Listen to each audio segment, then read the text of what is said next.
Welcome back. Traffic सेपिङ दुई तरिकाले गर्न मिल्छ। हामीले लिकी बकेट हेरिसकेका छौँ। अब let's see about the token bucket. Token बकेटमा कसरी काम हुन्छ त? टोकन बकेटमा पनि कुरा उस्तै नै हो, तर यहाँ अलिकति फरक छ र एकदमै एडभान्स कुरा छ। यसमा चाहिँ इम्प्लिमेन्टेसनको फिगर हेरौँ एकचोटि। यसमा हामीसँग के छ त, क्यु युज गर्छ यसले पनि। क्युजमा के गर्छ त, हामीसँग एउटा बकेट छ जहाँ चाहिँ हामीले टोकनहरू चाहिँ एड गरिन्छ।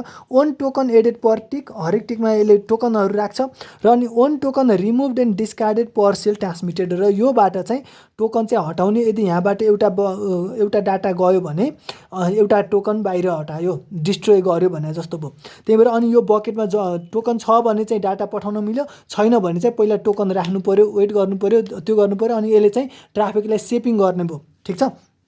अब यसको एउटा बवालै दामी फाइदा के हो भने, let's see the theory part. Leaky bucket restrictive छ, किनभने doesn't credit an idle host. Idle होस्टलाई उसले क्रेडिट गर्दैन। If a host is not sending for a while, its bucket becomes empty. यदि त्यहाँ उसले सेन्ड गरेको छैन भने, यदि के भन्छ अरे तपाईँको होस्ट आइडल भइरहेको छ भने त्यो क्यूबाट उसले प्रोसेस गर्दै कन्स्ट्यान्ट रेट, मतलब पानी आइरहेको छैन भने त एकछिनपछि त त्यो त सकिने भयो नि त, बकेट इम्पिटी हुने भयो। अहिले खाली भयो, तर अब फेरि होस्टले त्यहाँ आयो भने एकैचोटि वात्ता आयो भने फेरि एकैचोटि जान पनि दिँदैन।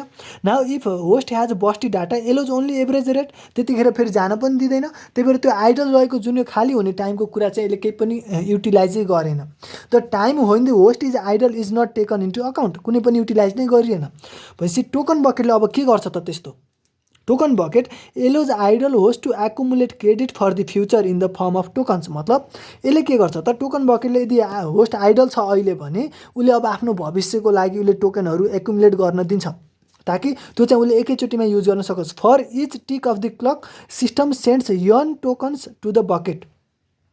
हरेक टिकमा चाहिँ के गर्छ त, हरेक क्लक पल्समा चाहिँ सिस्टमले यो बकेटमा चाहिँ यनवटा टोकन्स चाहिँ बकेटमा राख्छ। ठिक छ। For idle host the system removes one token for every cell bytes of data sent, र त्यो बकेटबाट इच उस चाहिँ टोकन चाहिँ एउटा डाटा सेन्ड भएसँगै एउटा टोकन बाहिर निकाल्ने, अर्को डाटा यसरी चाहिँ जान्छ। ठिक छ। र अनि यसरी हुँदाखेरि फर इक्जाम्पल यदि यान 100 हो भने host is idle for 100 ticks, 100 tick clock पल्सको लागि होस्ट आइडल छ भने 100 इन्टु 100 भनेको 10,000 एउटा टोकन चाहिँ कलेक्टेड हुने भयो त्यो बकेटमा।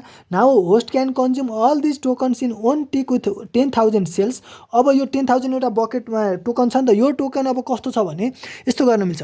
बकेटमा जतिवटा टोकन छ त्यो चाहिँ एकैचोटिमा पनि युज गर्न मिल्यो, अथवा त्यसलाई जसरी पनि युज गर्न मिल्यो। तर यो कन्सेप्ट यति हो कि यहाँबाट यो बकेट इम्पिटी हुँदाखेरि डाटा जान चाहिँ पाएन, तर यहाँबाट डाटा एउटा बिट जाँदाखेरि, एउटा बाइट जाँदाखेरि एउटा टोकन चाहिँ डिस्ट्रोय हुने भयो। कुरा यति मात्र हो। त्यहाँ जति पनि टोकन छ त्यति डाटा चाहिँ सेन्ड एकैचोटि पनि गर्न चाहिँ मिल्छ। That is host can send bursty data as long as the bucket is not empty. Bucket empty नहुँदासम्म बस्टी डाटा पनि पठाउन मिल्यो, जुन कुरा चाहिँ लिकी बकेटमा थिएन। Implementation can be implemented with a counter अनुसारले इम्प्लिमेन्ट गर्न सकिन्छ। टोकन इज इनिसियलाइज टु 0, सुरुमा टोकनलाई हामीले 0 बनायौँ।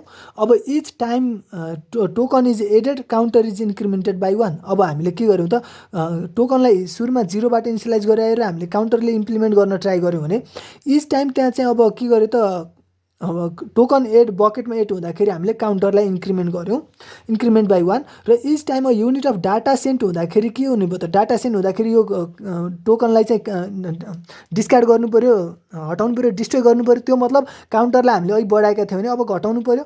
त्यसरी each time a unit of data is send counter is decremented by 1। हरेकचोटि 1ले डिक्रिमेन्ट गर्ने डाटा पास हुँदै गर्दा। When the counter is 0 host can not send data. र काउन्टर चेक गर्ने, यदि काउन्टर 0 छ भने होस्टले डाटा सेन्ड गर्न पाउँदैन। This is all about token bucket. Thank you.